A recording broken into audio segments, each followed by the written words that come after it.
Welcome back to What Would You Ask podcast. My next guest, and I'm so glad Mary Lou's here because she was my favorite in 19. Not that I have a favorite for all you other ones that have signed up, but Mark and Declan and all the other ones, Amber. I love you guys too, but come on, it's just a spark plug. You just get out there and get it done, right? Next guest is a chef from the infamous Fox hit show Hell's Kitchen, season 19 from Vegas, which I thought was a pretty good twist in that whole thing. And the winner receives a head chef position, and you know what happens in Lake Tahoe, and then a bunch of cash. You know what I mean? Like $250K. Hello, Mary Lou Davis. Welcome to What Would You Ask podcast. Hello. Thanks for having me. I'm really glad you're here. Let's take you through the journey a little bit. Tell us what inspired you. I mean, you're season 19. Are you a fan of the show? Did you watch it and say, you know what, I can do this? Tell us about it. It's actually the complete opposite. I think I've watched maybe an episode when I was younger with my mom, and she's like, would you ever go on that show? And I said, no, I'd never do that, because he would yell at me and then I would just cry and everyone would be like, Mary's a crybaby. And it's just really funny because like they found me and they asked me like, Mary, do you want to try to be a part of the show? And I was like, I thought it was a scam. Like, sure, this person's reaching out to me on Instagram saying, you look interesting. So then I Googled her and I was like, oh, okay, this is real. So we do a Skype interview. They talk to me. They ask me to send them pictures and videos, and they have me fly up and talk to them. And actually, when they wanted me to come to California to talk to them, I told them no. I was like, no, maybe you can consider me for the next time. Because honestly, I had gotten so nervous, and I had the company I'm working with now, the old owner and the corporate chef, they would just tell me stories. They're like, I had somebody compete on this and they did terrible. Now everyone knows that. And I had someone do this. And I was like, oh my gosh, you're right. I can't do this. Everyone's going to know that I'm actually terrible. It's not going to work out. So I told them no. And they said, okay. And then they called me right back and they're like, no, you need to be here. So I flew out, talked to people. And next thing I know, they called me and they're like, all right, 2 weeks, you're going to fly out to be on the show. And I was like, oh, it's like that? Oh, okay. All right. Let's do this. And I think I more surprised myself. Like I surprised all of America on that show and Europe, but I surprised myself. That's awesome. Katie from Phoenix, Arizona wrote into us asking you, how did you prepare for the show? Is there any way to prepare for Hell's Kitchen? I don't think there's any way to prepare for Hell's Kitchen. I watched season 18 before I came out. Like I just watched part of one episode and it gave me anxiety. I think they were making soup and I'm just like, oh gosh, how do I make soup? I can't remember how to make soup. Water? You don't use water. And then I turned it off. I was like, nope. I don't want to know anything about it. I don't want to go in with any type of expectations. I just want to keep my head down and do my job because that's what's gotten me this far. So you get in there and then your first, I guess, main thing is the signature dish. Are you comfortable when you first, is it nerve wracking? You're just meeting all these people you don't know. Then this, famous chef comes in the room and he's, I guess, taller than most people think, better looking. I've heard a lot about different opinions about him, but it's 90% is good, by the way, I want to tell you. Tell us a little bit about the first impressions of getting into Hell's Kitchen. Walking into Hell's Kitchen was 100% daunting. Like I'm looking at everybody and then half of them have that chef look that you see, tattoos of like pigs and knives and all kinds of things on them. And everyone is just like looking like they're ready for competition and they're all like smiling and exciting. And then there's just me sitting in the corner, holding my arm, freaking out with my colorful hair. And I remember being just cold. I was so cold. And I was like, this is too much. I don't want to do this. I don't want to be, this is so intimidating. And I remember before I got there, my friend, he had told me, don't let anyone's resume intimidate you because you got this. And I was like, remember that. Just keep chanting that to myself. And then they lulled us into a false sense of security. So we're in Hell's Kitchen and then there's champagne. And I don't know if you know, but I love champagne. I just love it. I think it is in my bloodstream as of now. So I'm drinking one. I was like, can we get another one? So then I take somebody else's and I drank theirs. And so, I was feeling a little good. And then Chef Ramsay walks out and I was like, oh shit, it's starting. Like this. And so yes, he's definitely very tall. His feet are huge. Really? Huge feet. Yes. I'm going to note that. So do you, during the signature dish, there, he's given, I don't know, 5 stars, or he's telling people that, in some shows he's spitting it out. And are you sizing up your competition, or is this too early to even think about doing something like that? I'm more paying attention to myself at this time, because I'm like, all right, this is the moment, Mary, where everyone's going to know if you're a threat or if you're not. And I was like, you got to go in, you got to make sure that you get your 5, and you got to let everybody know, like, you're small, but you're here because you mean business. I didn't do that. So my impression, and you can certainly correct me, but as you're going along, it's almost like, I forgot who said, I think Brian Santos said this. If you're not on film, it means you're doing your job, but you're not doing spectacular. You're just cooking, or you're doing what you're supposed to do, because the people that are really killing it are going to get noticed, and the people that are really failing are going to get noticed. That was his opinion. And I think it was back in season 7 or 8. And it seemed like you were under the radar, but as I said to you off air, you were doing your job. Everybody talked highly of you. When you're in the whatever condo, apartment, whatever the heck they call it, you're lively. You're kind of like the, getting everybody together and motivating.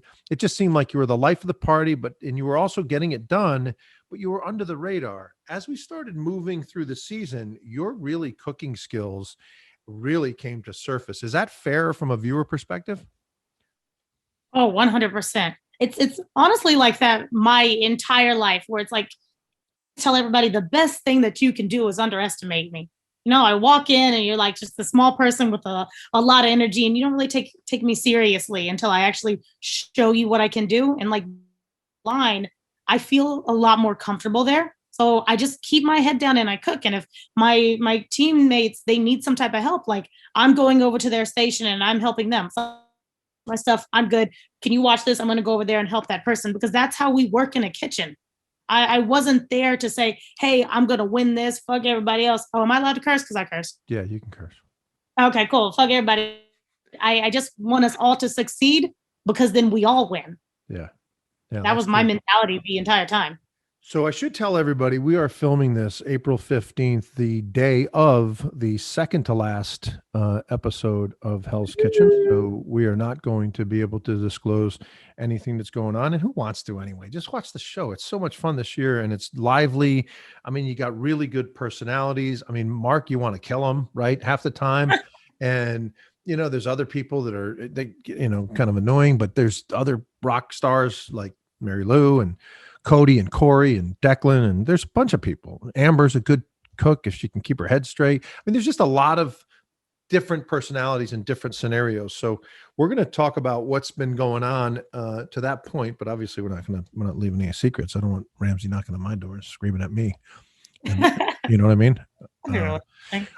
So tell us a little bit about your friendship with Cody. That developed pretty quickly in there. You guys kind of confided in each other.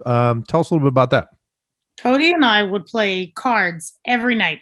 And so like, no, you weren't allowed any cell phones, computers, TV, there's none of that. And at one point they took away all the pins. So we didn't even have pins to write with. So we had to just interact with each other. And there was a deck of cards, and I walked up, and backgammon, like, who plays backgammon? I was like, why is this here? Is there a set of instructions? So there's cards. And I was like, does anyone play speed with me? And he was like, I'll play. And then we would just play cards every night. It was really just nice, Yeah. Like all of the stress would be gone. I'd forget that the cameras were there, because they're in these little domes, so you don't see them. Yeah. And then we would just play cards and we would talk, and I would let him know like I was nervous about a few things, and he'd be like, no, you should just try this and try that. And we just got to know each other. And I think that's really where it took off. And I might be wrong on this, but I know Corey picked Cody to go on one of the rewards when you were kind of like, you would be a lock. You thought it was going to be you and her. I thought it was going to be you and her anyway. And she picked Cody, which she said, I needed to get my competition closer or something like that on TV, whatever. And then didn't you pick somebody else besides Cody as well for one of the rewards?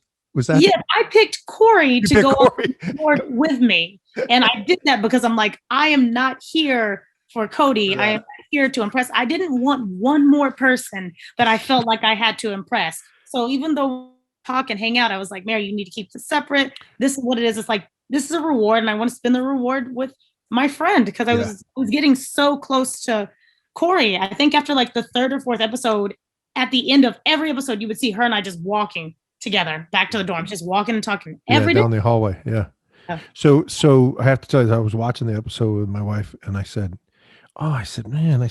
Mary Lou, you're killing Cody, my boy. What are you doing? How are you doing that to me? And my wife goes, she knows what she's doing. That's the right pick. She doesn't, there's not time for that right now. She's focused on what's the goal here. And I'm like, whoa, slow down, women power. I get it. I just was saying that Cody wanted to go. She goes, of course you guys wanted to go. We get that. I'm like, all right. I had to move in the other room. So you got to see a guy that I got to see in Vegas when I was out there, Chris Angel. And that show, I know you guys got a shortened version, but right up front, sitting with him right in your face, pretty cool stuff. I saw his show. It's pretty amazing. That was pretty awesome, wasn't it? It was a little terrifying. At the very beginning, he has this like girl that's a zombie walking around and she's like contorting. And I'm really honest with you, she jumped off the stage. I didn't pay any more attention to Chris Angel. I was watching that girl. I was like, if she walks through this aisle, I'm gonna lose my shit. So she's like walking, and then she walks all the way to the back.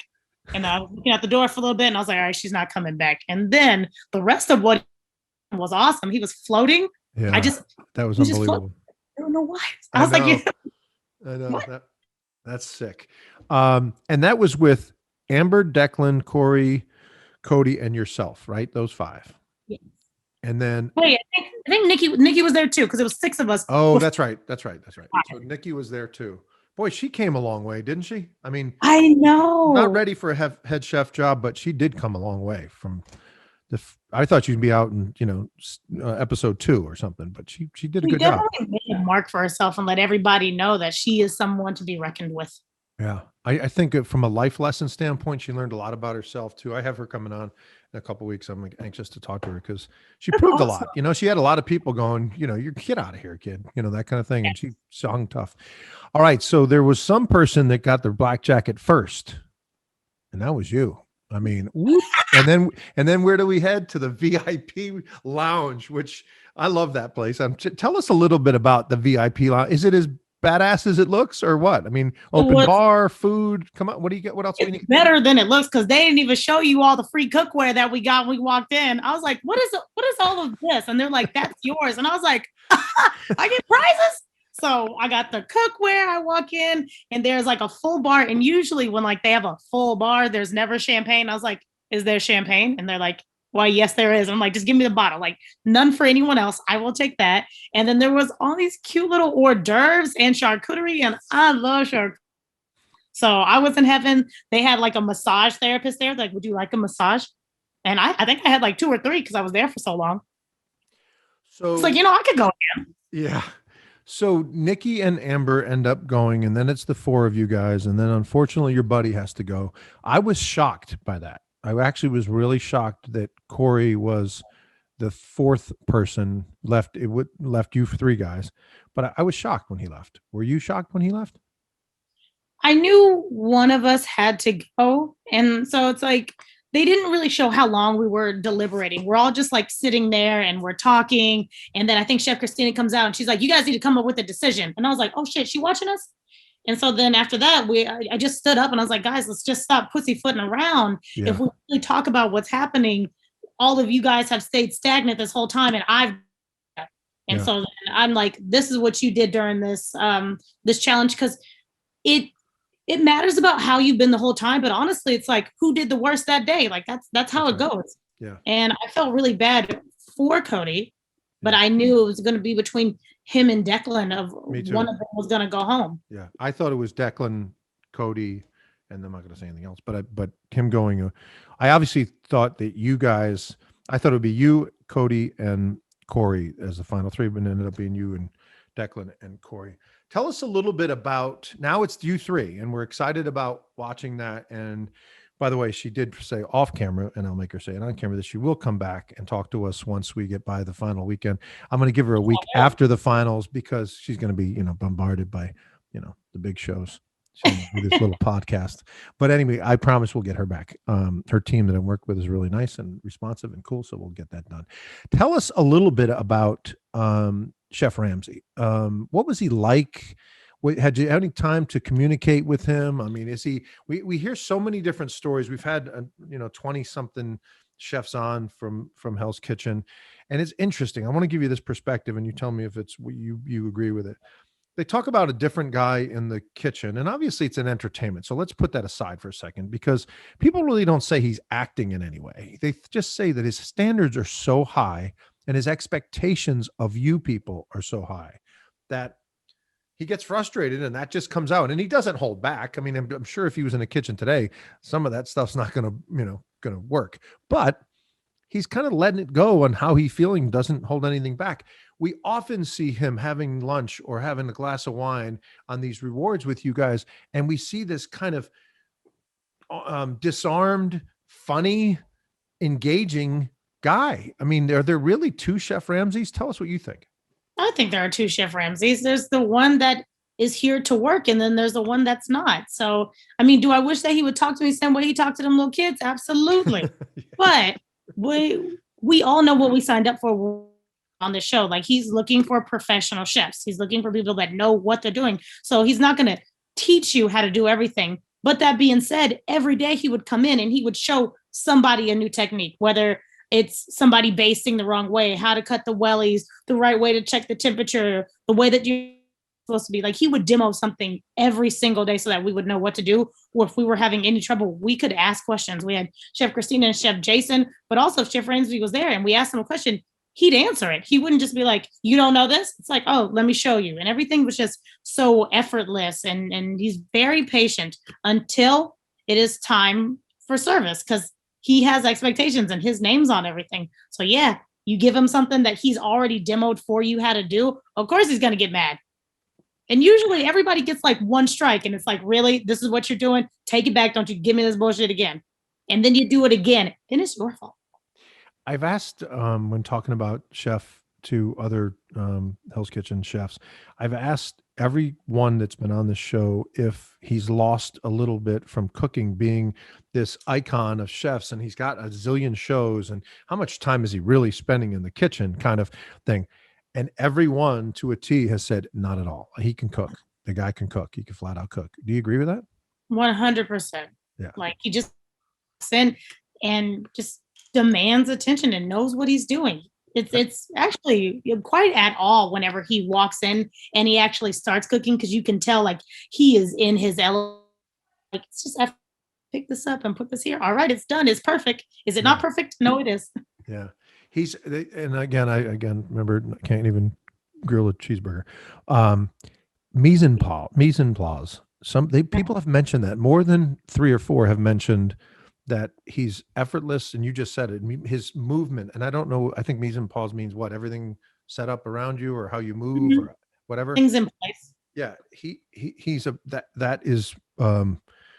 that's something that people have mentioned, that he's really solid at. Would you agree with that? It's just effortless of how he handles his cooking area and how he's effortless in what he does. Is that fair? Oh yes, everything has a spot, and if you move something from its spot and you do not put it back, that is your ass. So I want to ask you a couple more questions that I'm not asking about the outcome. I'm just asking about your feelings to this point. Okay. Have you learned, and what is this? First of all, it's going to change your life. You're in the final 3 of Hell's Kitchen. You are a really fun personality.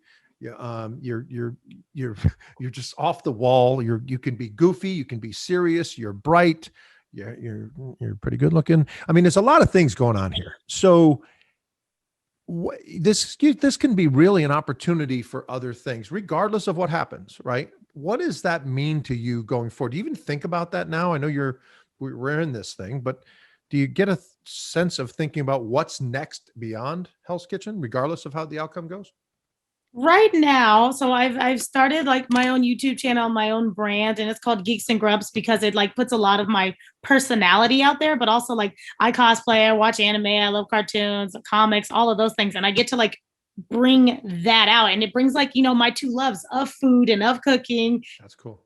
Of my cosplay. So I have that going, but I also would like to do a lot more traveling and learn about the rest of the world. Hell's Kitchen really opened my eyes to how much more is out there. And I'm like, I have just such a modicum of knowledge, and I want to know what else is out there. I want to explore the world.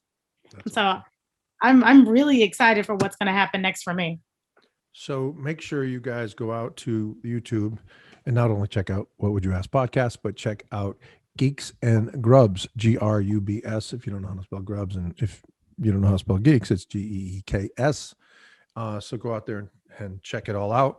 We are going to have Mary Lou back, and I really appreciate you taking a few minutes with us. Best of luck with what goes on in the next 2 episodes. And like I said, we'll be talking to you soon. Thank you. Thank you so much for having me on. I really appreciate it. All right. Take care.